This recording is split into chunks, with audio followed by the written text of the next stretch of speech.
Hello, everyone, and welcome to the History Consortium's programs this evening. Just want a reminder that we are doing programs every evening this week, so please tune in again from wherever you're watching at 7 o'clock tomorrow evening. Now, we've got quite a treat tonight.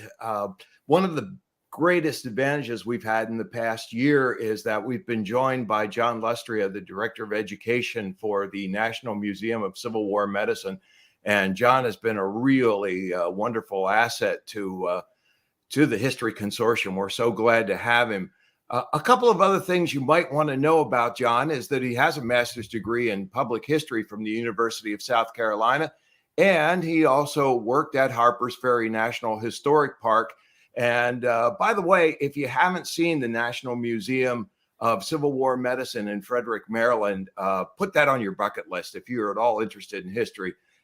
It's just a wonderful place. Well, without any more ado, John, please take over and let us hear what you have to say. Sure. Well, it's a pleasure to be with you all tonight. Thanks so much to History Consortium for having me, and I've been a small part of that as a representative of the museum over the last year as we planned for this. Tonight, I'm going to be talking about the Civil War's impact on civilians. And before I do, I just want to say a couple quick words just about the National Museum of Civil War Medicine, who we are, and how you can visit us. We are one organization with 3 sites, as you can see laid out there. Our main flagship location, the National Museum of Civil War Medicine, is located in Frederick, Maryland. We're right downtown, and there we give sort of an overview of Civil War medicine. 2 floors of exhibits, 8,000 square feet of exhibit space. It's, well, selfishly, I think a pretty cool site. And the reason why I wanted to start off with this is my presentation this evening is going to be highlighting our other 2 locations, the Pry House Field Hospital Museum, which is located on Antietam National Battlefield. It's the site of both McClellan's headquarters, although there are those that contest whether or not it was his headquarters. It's where McClellan was the day of the battle. And it's also the site of the medical headquarters of the Union Army of the Potomac under Jonathan Letterman. But more importantly, it was somebody's house owned by the Pry family. We're going to get to them in just a second and what the war meant for them. And then our 3rd location is the Clara Barton Missing Soldiers Office Museum.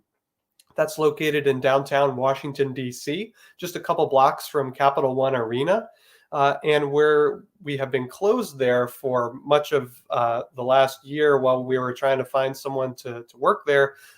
Now we're going to be open more regularly there finally on Fridays and Saturdays going forward. So come down, pay us a visit. That is where Clara Barton lived and worked during and immediately after the Civil War. So it's a really, really amazing location. Well, selfishly, I think all of them are quite amazing. So come out and visit us if you get the chance. So that's just a quick word about who we are. Now, let's talk about the Civil War's impact on civilians. And the war's impact on civilians is incalculable. From widespread disease to massive economic devastation to vast displacement, the war brought suffering to countless people in innumerable ways. As with the shocking numbers of Civil War casualties, 750,000 plus deaths, it's hard to wrap your mind around what that type of devastation looks like, both with, for the families who lost loved ones during the Civil War, or farms devastated, people that bring in income were lost. The numbers are so staggering, it's hard to process that. And so to try and illustrate this, I want to highlight just a couple stories in particular about how a few civilians encountered the war, starting with the Pry family. And then I also want to talk about Clara Barton, both how she as an individual civilian approached the war and how she helped other people, which we'll get to later on. Starting with the Pry family, Philip and Samuel Pry, Philip is the gentleman pictured there. Philip and Samuel Pry were brothers who inherited their father's farm near Keedysville, Maryland in 1828. Keedysville is right near Sharpsburg, just a town or two over. Sharpsburg, of course, site of the Battle of Antietam. as we'll get to. Philip Pry built his house on a rise on the east bank of Antietam Creek in 1844 using bricks fired on the property. And his brother Samuel lived just north of Philip and operated a mill. And next to Philip there, you see his wife Elizabeth. At the time of the Battle of Antietam, they had 5 children. And there is the Pry House, which still stands today. Most of the exterior is original to 1844. The interiors, with a few exceptions, largely date to the late 1970s, as there was a bad fire inside the Pry House. In September 1862, the Union Army took over Philip's property to use as a staging area in preparation for the upcoming battle. Philip, his wife Elizabeth, and their 5 children's lives were abruptly disrupted by the war. During the Battle of Antietam on September 17th, Philip remained at the house while his wife and children were taken by an Army ambulance to nearby Keedysville, where they stayed on Jacob Keedy's farm. The Pry House hosted the commander of the Union Army of the Potomac, General George B. McClellan, and his staff during the battle. The officers moved the Pry's best parlor furniture out onto the front lawn and set up tent stakes as telescope rests from which they watched the action in the central position of the battlefield as it unfolded from an overlook kind of just behind the house, just kind of off camera there, as it were. Before the battle, the entire Second Corps of the Union Army was encamped on and near the Pry property, and the spring served as a welcome source of fresh water for the soldiers. Near the house was the central station for an elaborate Signal Corps observation system, connecting General McClellan to the signal stations of other officers and to a station on the summit of Elk Ridge, which had a commanding view of the area. This area by the Pry House also would have been crawling with newspaper correspondence. Since the Army's headquarters were here as the battle was taking place, that's where all the newspaper folks were. And I'm going to read from an account from Frank H. Schell, Schell, a special artist for Frank Leslie's illustrated newspaper. And he drew this image. Actually, I don't think this is by Schell, but by another war correspondent who was there at the Pry House. This drawing was sketched from the overlook at the Pry House, looking out on the battlefield at Antietam. But this Frank Schell wrote about the scene at the Pry House, quote, "I saw near McClellan's headquarters at Pry's farm, on a bare hill beyond it, a group of dismounted officers. Aides and couriers were coming and going with fidgety hurry, bringing reports and taking orders. Who that stood upon the hilltop there could ever forget the soul-racking suspense, the burning anxiety, the heart thumps of those history-making moments, all watching closely the advancing wall of battle and wondering what would be the outcome of the early dash upon the hidden enemy's stronghold in the gloom of the West Woods." In addition to being McClellan's headquarters during the battle, the Pry property was also headquarters for the medical department under Dr. Jonathan Letterman, who was the medical director of the Army of the Potomac, and who you see pictured here, the seated gentleman furthest to the left. Letterman remained at the house throughout the battle, relying on Assistant Surgeon Benjamin Howard for information on the conditions of other field hospitals and the evacuation of the wounded. And it's worth noting, of course, that the Battle of Antietam sees something of a revolution in emergency medical care. This is the debut of 2 systems that Letterman himself instituted. First, the Ambulance Corps, dedicated group of people whose job it is to remove wounded soldiers from the battlefield and get them into field hospitals. And then something called the Letterman Plan, which is a cohesive system of care designed to ensure that wounded soldiers are cared for from the moment they're injured all the way through long-term recovery. Not explicitly our task to talk about that here tonight, since we're focusing on the civilian impact, but it has to be mentioned. As the National Museum of Civil War Medicine, we have to give a shout out to that revolutionary system of emergency medicine. And Letterman directed it all from the Pry House. Prior to the battle, the ambulances had been collected near the Pry House, where they were then dispatched to transport the wounded from the battlefield. Philip Pry's barn was used as a field hospital for enlisted men, uh, mainly from Richardson's division of the Second Corps. And we don't have a picture of the Pry barn in use as a field hospital, but this is our best guess as to what it may have looked like.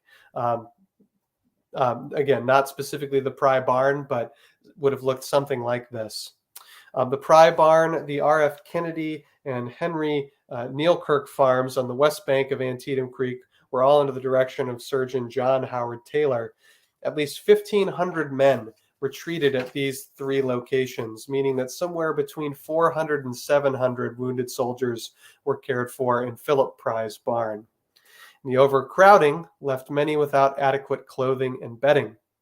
Philip's brother Samuel Pry was also affected. Samuel's house, barn, and mill were also used as field hospitals, as were most of the buildings in the Sharpsburg and Keysville area. 2 Union officers were brought to the Pry house, the actual house, to be treated after being wounded during the battle. An injury to Major General Joseph Hooker's foot proved to be minor. He was treated by Letterman himself and other staff surgeons at the house for just a few days until he was transported to Washington, D.C. Major General Israel Richardson, the other general treated in the house, his injury was more severe. The projectile had entered Richardson's side, injuring his internal organs. He was placed in the large upstairs bedroom of Philip and Elizabeth and was attended to by Surgeon John Howard Taylor. In early October, President Abraham Lincoln visited Richardson at the Pry house. Later that month, Richardson's wife and sister came from Michigan to help with his nursing care. They felt that he was improving, but pneumonia set in, and General Richardson died in the Pry house on November 3rd, 1862. After the battle, the Pry family faced considerable losses, and I share all that information about the kind of medical response and how the Pry property was used to illustrate that this is a family going about their regular life, and suddenly everything changes. An army of almost 100,000 people is on either their property or somewhere, near their property, and hundreds of soldiers are being cared for in their barn. A man died in their bedroom in their house. There's, presumably blood everywhere. Their crops are devastated. As we'll see later, several of their animals have been taken. You go from living your regular life to suddenly it's not regular at all, and everything changes. And there are dozens of families just like the Prys, not just on the Antietam battlefield, but really all across the country wherever Civil War battles happen. And one of the things that we like to say at the museum, Civil War battles are so much more than just one day or 2 days, 3 days, however long. They stretch on for months, weeks, and sometimes even years, as was the case for the Pry family. After the battle, the Pry family faced considerable losses. Their food stores had been depleted, their livestock slaughtered by the army, their fences burned for fuel, their hay and fodder used up, and their personal possessions damaged or missing. 20 acres of ripe corn still in the field were consumed by the army's horses. The ability to plant next year's crops was negatively impacted by the loss of plants for seeds and animals for plowing. The Pry family ultimately submitted damage claims to the federal government, which you could do if something like this happened. And the Pry family were one of the lucky ones. Since the Union Army had created this damage, they actually did have hope that the federal government would repay them for their losses. If Confederate soldiers had done damage to your property, as was the case with the Mumma family, also on the Antietam battlefield, they would get no money because the federal government wasn't responsible for the damage. So the Pry family has a hope of this happening, but this damage happens in 1862. They're not paid until late 1865. What are they supposed to do for those subsequent, 3 years while they're waiting for this to happen? And they still don't get all of the money that's coming to them until the 1870s. So this is a long, drawn-out process. The Pry family submitted claims for a host of goods, which totaled $3,700. They submitted claims for livestock, including 2 horses, 2 cattle, 10 sheep, 7 hogs, 15 goats, and 25 pigs. Crops, 800 bushels of wheat, 936 bushels of straw, 600 bushels of oats, 3,450 bushels of corn, 75 bushels of potatoes, and 150 bushels of apples. And material, over 8,000 fence rails and 15,000 feet of lumber in Keedysville that was used to build hospitals. Um, it's a little bit unclear as to how much money they actually did receive. They did get something, but we do know that it was less than what they were hoping for. And that was kind of a common theme with the damage claims that civilians throughout the war submitted to the federal government. Rarely did people get as much as they hoped for. And there are thousands of families that submitted damage claims when it was all said and done. As one of the folks in the local community, William Hamilton, said about Philip Pry's circumstances in February 1874, quote, "Before the war, he was a prosperous man, owning one of the finest farms in the country, lying in the vicinity of the battlefield of Antietam. He is now in serious circumstances. I have known him for 30 years, an upright, honest man and good citizen. His loyalty is unquestioned." And I think this was probably part of some sort of hearing and or testimony, kind of vouching for the loyalty of the Pry family as part of them acquiring that money. After the battle, although Philip received compensation from the government, it was not enough to cover the expenses he incurred to rebuild his farm. And finally, in 1874, the family decided to move to Tennessee to start a new life. When Elizabeth died in 1886, her family honored her wish to be buried in Maryland. Philip lived another 14 years until 1900, and he was buried next to his wife in the Fairview Cemetery in Keedysville.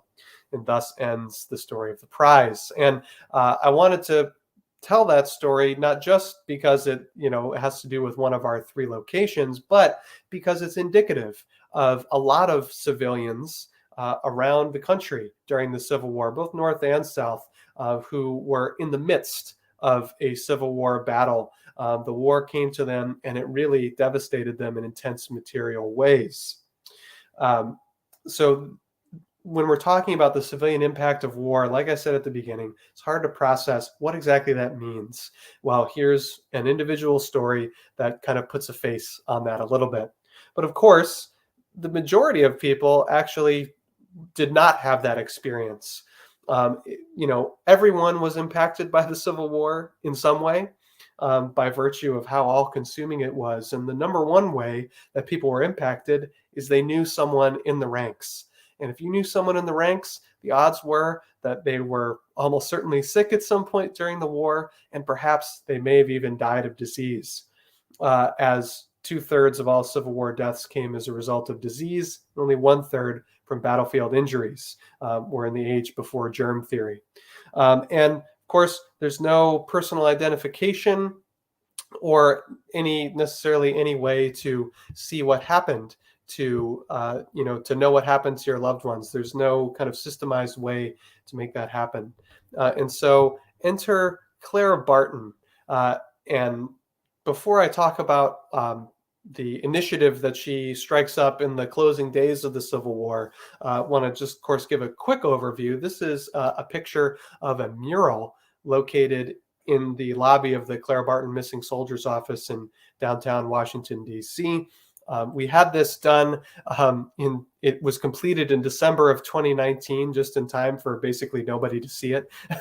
So we're always excited to get a chance to show it off. And what this is, it's kind of a pictorial overview of her life. Of course, you can see her pictured in the top right corner over there. Clara Barton, born Christmas Day, 1821 in North Oxford, Massachusetts.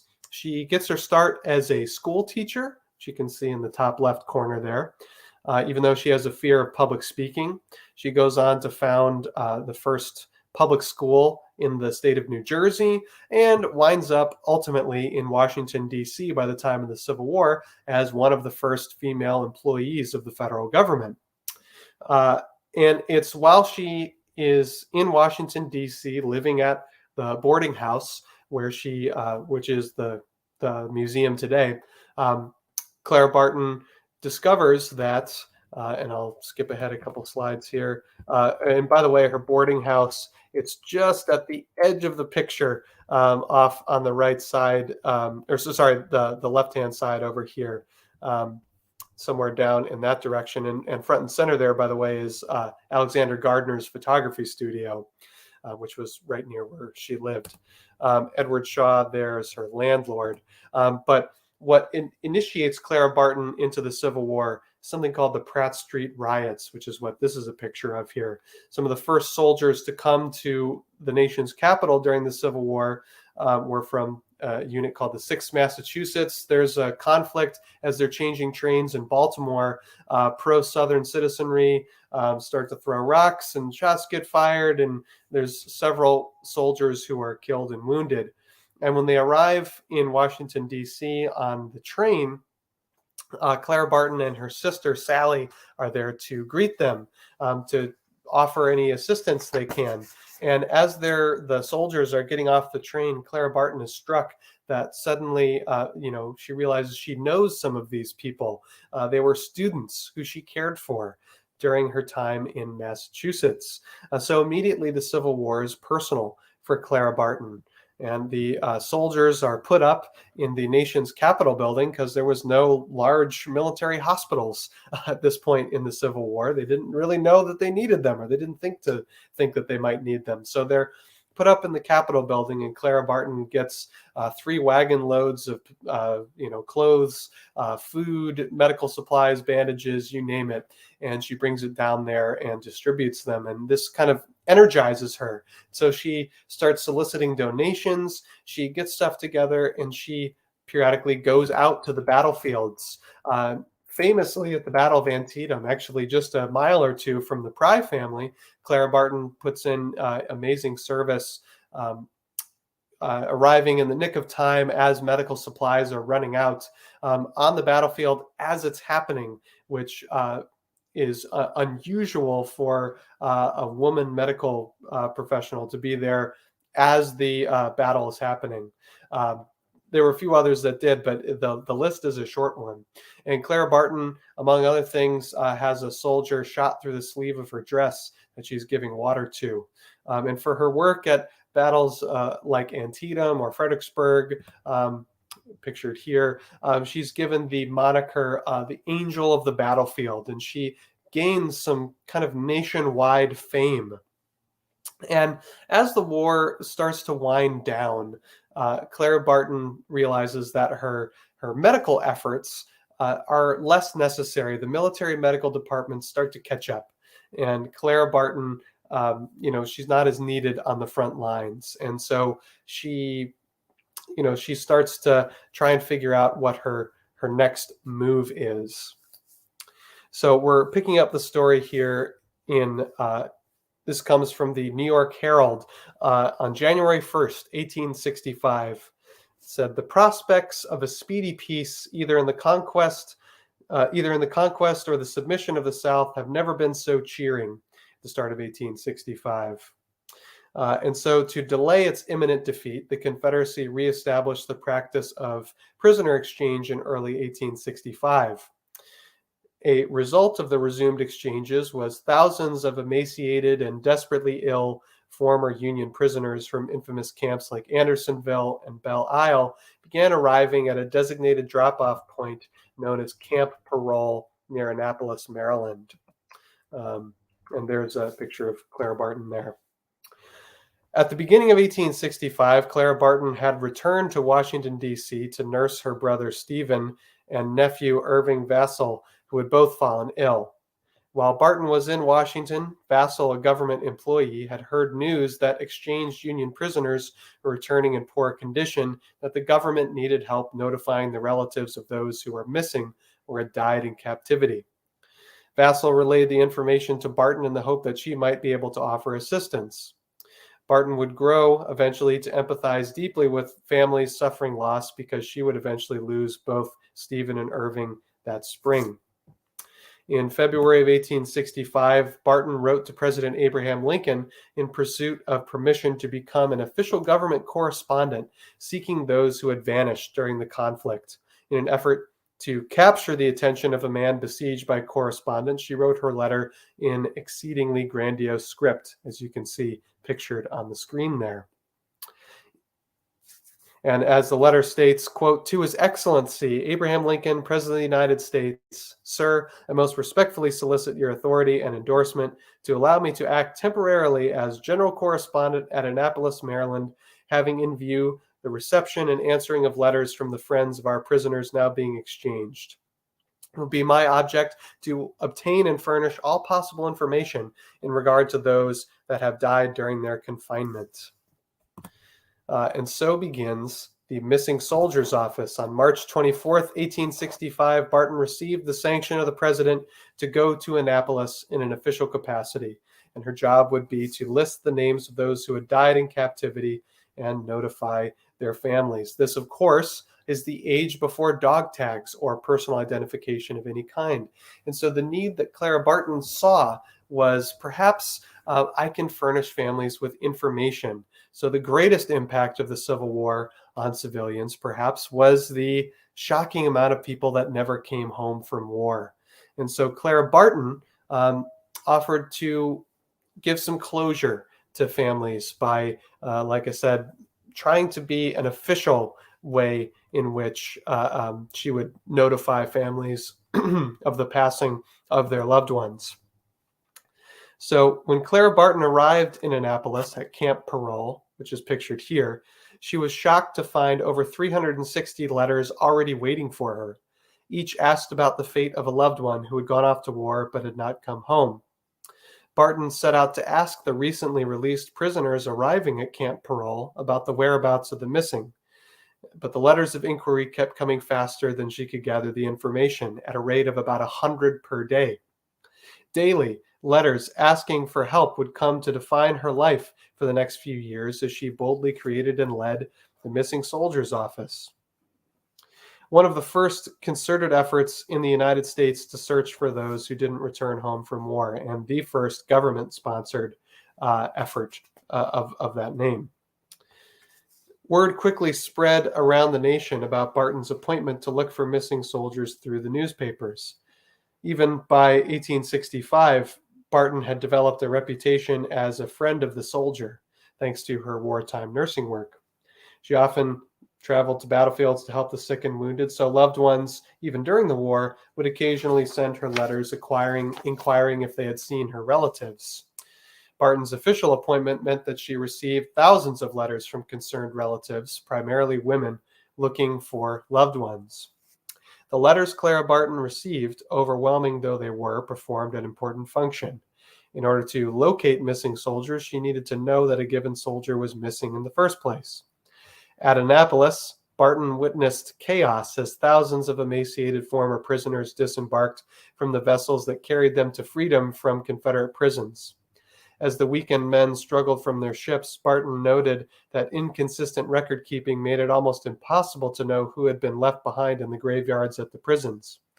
In lieu of official reports, Barton turned to the best source of information she had on hand, the soldiers themselves. She implored the returning soldiers to tell her about their comrades who did not make the return journey. As Barton herself described it, quote, "The fresh memory of each surviving veteran and of every citizen who had watched the last hours of a dying soldier were the records I sought to consult. But as army after army and one regiment after another returned to their homes and were disbanded, it became impossible any longer to hold communication with them, except by an extended and complex system of correspondence." Eventually, the war ended. Prisoners stopped coming in and trails went cold. So Barton went back to her apartment in D.C. to set up a more permanent office. And there you see pictured the Clara Barton Missing Soldiers Office Museum as it stands today, much as Clara Barton probably would have seen it, right down to the wallpaper. And I'll get to kind of why we know what the wallpaper samples were found in the space when it was discovered, which I'll tell that story later. To meet the astonishing demand of letters, Barton hired a few assistants with her own money, expecting the government would eventually reimburse her. Barton and her small team were able to keep up with the overwhelming rate of incoming inquiries with form letters. And you can see a couple of them pictured here. A few well-placed blank lines allowed Barton to respond more efficiently, with many concerned writers saying things like, quote, "Your communication of blank is received and the name of blank placed upon my lists. It will be my earliest endeavor to bring these lists to the notice of returned soldiers everywhere. Be assured that as soon as any information of interest to you is gained, it will be promptly forwarded." Barton refused to take money from those desperately searching for lost relatives. She even refused donations as little as $1 on a matter of principle. As she wrote to this person who tried to donate $1, saying, quote, "Please permit me to return the $1 enclosed, as my work is entirely and exclusively one of charity on my part. The mother who has given her son, or the wife her husband, to the service of her country has given her share, and the people who passed through the war unharmed and gave neither should not feel it too much to help her in her sad and painful search for her perished or slain. If the rich and unafflicted would see fit to contribute thousands to aid this search, I would accept it gratefully and use it faithfully. But from the proceeds of the aggrieved sufferers, nothing. You will please pardon me, but it is a matter of principle with me, which I have in no single instance disregarded." Gradually, she compiled a master list of soldiers who had disappeared during the Civil War. In June 1865, she published the first Roll of Missing Men, which you see pictured here, which listed 1,533 names.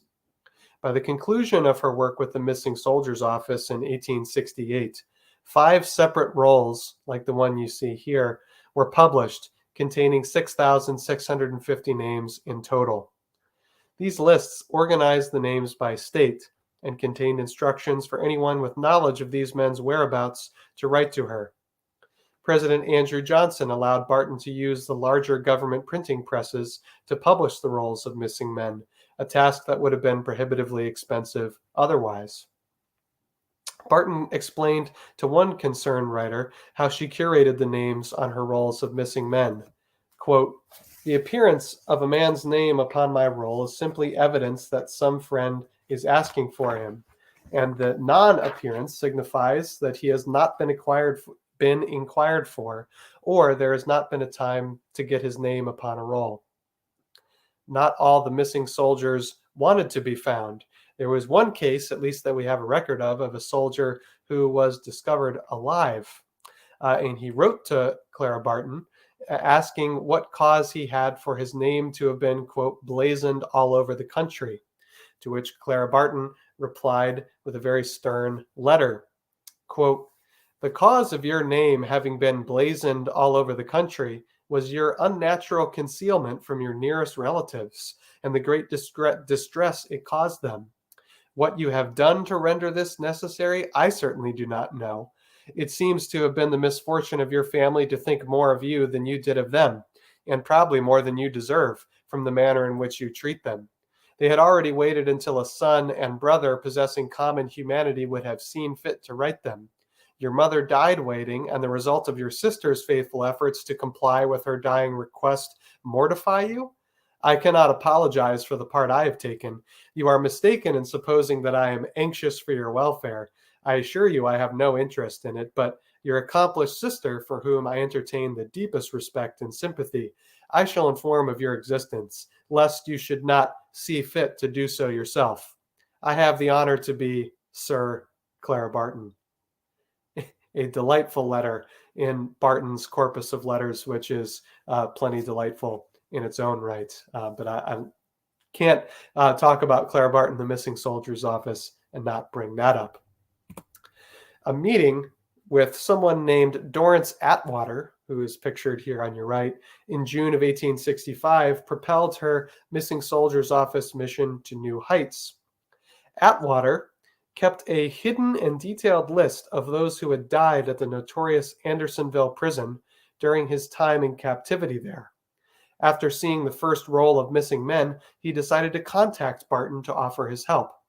Atwater's information enabled an expedition, which included Barton, to go to Andersonville to identify the graves of 13,000 missing soldiers and notify the families.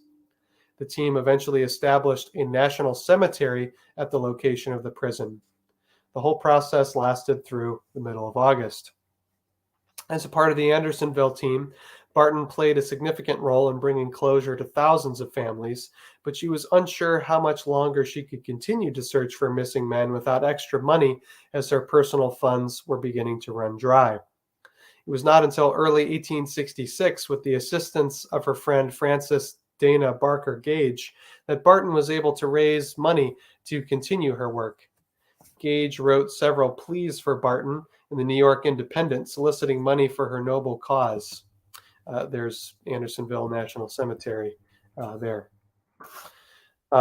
Gage also helped Barton draft a petition to send to Congress. After much deliberation, Congress elected to grant her $15,000 as a reimbursement for her previous efforts and to keep the mission going. With that boost, Barton was able to continue the work of the Missing Soldiers Office through the end of 1868. By 1868, fewer people were writing Barton with information that led to the discovery of missing soldiers, and the office closed its doors.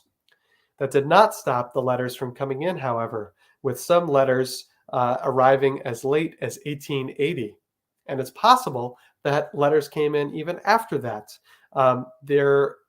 Clara Barton ultimately and her team exchanged over 60,000 letters, and we know of the location today of about 20 to maybe 30 of those. So that's an awful lot of letters we don't know about. And the oldest letter that we do know of in the Library of Congress dates to 1880. So it's possible people wrote her even after that, which is just baffling to contemplate. And it, underscores, how devastating the loss of family members were, and just desperately trying to find the bodies of loved ones. In her final report to Congress, Barton presented some amazing numbers. In 4 years, the Missing Soldiers Office had received 63,000 inquiries, written 41,000 letters themselves, and mailed 58,000 printed circulars, distributed almost 100,000 copies of her printed rolls, and successfully identified the final resting place of 22,000 men. I want to close, as someone who had seen and helped ease so much physical trauma on Civil War battlefields, Clara Barton recognized how important the work of finding missing men was to soothe the minds of loved ones at home. Barton herself tried to describe the inspiration that kept her moving in spite of challenging circumstances in a letter to a benefactor. Quote, "If it has been my privilege to lighten ever so little the heavy burden of grief which has been laid upon the hearts of our suffering people, or throw the feeble weight of my arm on the side of my country in her hour of trial, if I have made one heart stronger or one war less bitter, I regard it as a blessing forever beyond my power to express.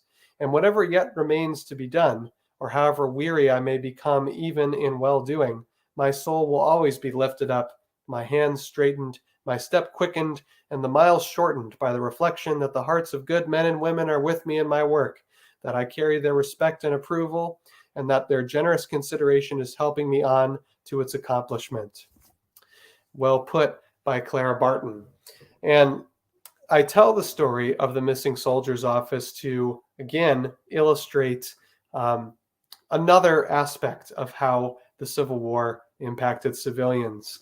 Certainly in the case of how one civilian, Clara Barton, tried to grapple with the Civil War and how it impacted others. But of course, as it relates to so many other people who were suffering with loved ones who didn't come home and who didn't know what happened to them. And the Missing Soldiers Office story, I think, is compelling for all kinds of reasons, not the least of which is it's such moving work, and certainly work that resonated deeply, with people of the time. And it's, a different side, very different from the experience of the Pry family, but still a clear example of how the Civil War impacted civilians.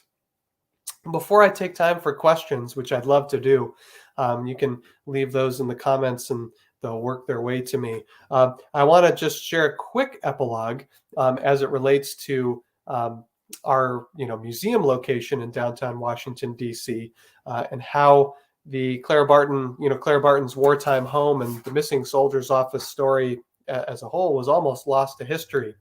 And it has a lot to do with this.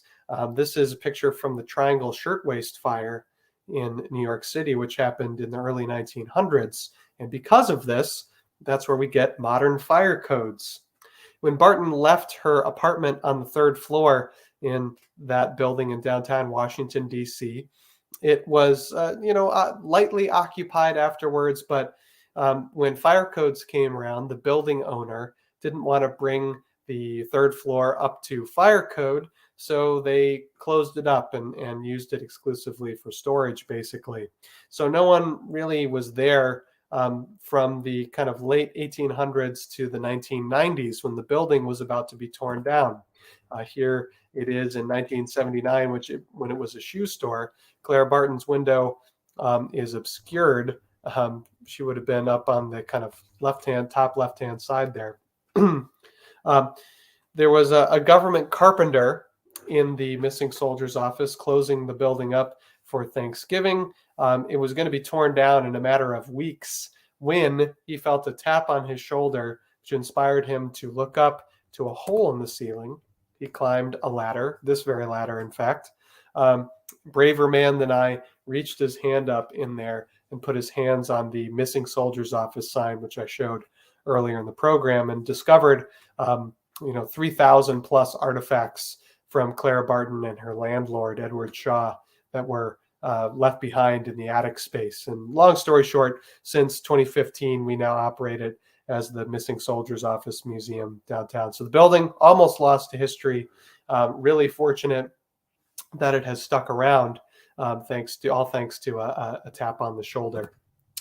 So that's all that I have at this point. So I'd love to take some time to tackle any questions if folks have any, talking about the Civil War's impact on civilians or any of the stories that we just covered, that I covered here.